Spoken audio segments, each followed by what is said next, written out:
So you've downloaded your assessment successfully, saved it into the folder that you created, being really organised, and now you're ready to complete that assessment and, really importantly, actually prepare for submission. So at the submission state, that's where we need to do some little checks before we actually hit on that submission button, because we do only have 3 attempts. So first of all, reread the instructions. Make sure that your assessment is meeting the instruction requirements. Those assessment instructions have been validated to meet the national competency standards. So if there are parts of your submission that don't meet the instructions, then it means there's going to be gaps in your evidence leading to a resubmission. Your assessor is, again, as I said, assessing against those national competency standards. So just do a double check through the instructions and your submission before you hit the submit button. The other thing is your assessor's also marking your assessment following the rules of evidence. The rules of evidence guide us as qualified assessors in ensuring that your assessment evidence meets those rules, meaning that it's valid, sufficient, current, and authentic. Authenticity is a really critical part. We know that you work in groups, you share information, you discuss this with your colleagues and other people during the course, but it's critical that the work is your own. Yes, you can do all of those things, discuss and share information, but make sure that your work is your own. If 2 people submit the same evidence, then it will be a requirement as per our policies and procedures for both parties to resubmit. And we don't want to make you do that. So just make sure that you put your own spin on the work that you've actually done together. A good way to do that is to incorporate examples from your own workplace, and that personalises your response. All right, so you've checked everything, everything's right to go. The next thing that we need to do is to click on the Assignments tab in our Canvas portal.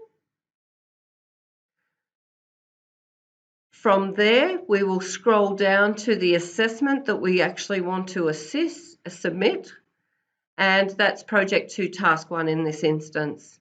So I'm going to click on Project 2 Task 1. I'm going to again check through the instructions and make sure everything's right. I'm also going to make sure that the assessment submission document that I'm going to submit is actually Project 2 Task 1. And I'm going to scroll down past the rubric. And if ever you're a little bit unsure about those national competency standards, don't be afraid to click in here and have a look at the rubric. These actually state the national competency standards that your assessment is mapped to. We scroll down a little bit further, you'll see that the upload button is already highlighted, and we've got a nice rocket ship folder here, and that's what we're looking for. We can either drag and drop our document from our folder into here, or we can choose a file to upload. So if I click on choose a file to upload, that will then open up my browser. I want to go to my desktop because that's where I created those folders earlier. And I'm going to click on part 1, and Margarita is going to click on the correct submission for this task.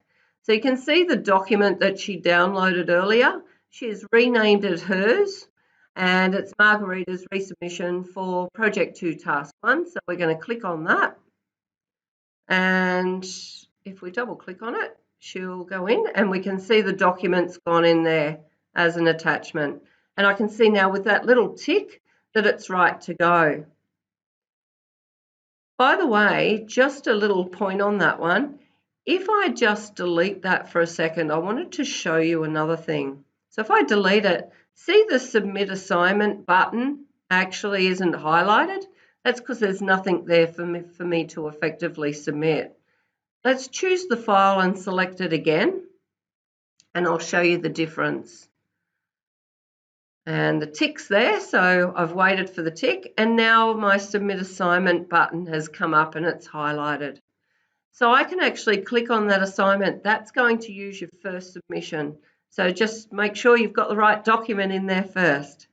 So I'm going to click on Submit Assignment. I know it's correct. I've quadruple checked it. And we can see that the document's coming into play now. I can see there's my document that I've actually submitted for marking. Yeah, cool. That's good. And if I scroll right to the bottom, I now have a new button that pops up and says try again. Now, don't be fooled by this button here.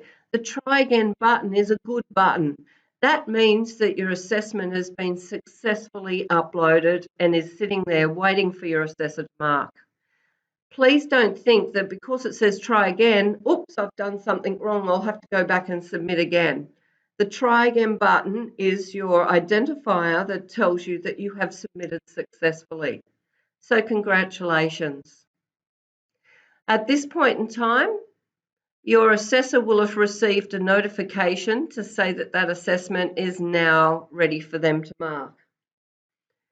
And they will mark that on the allocated marking day that they have selected. So from here, your assessment will be marked. It will be uploaded in here for you to review at any point in time, and you will receive a notification due to your account settings, however you've set that up, to say that that assessment has been marked and what feedback you've got. And you will get also a link that will take you straight to that assessment. So congratulations, now you know how to submit an assignment. Just double check and make sure you're submitting the right assessments in the right portals.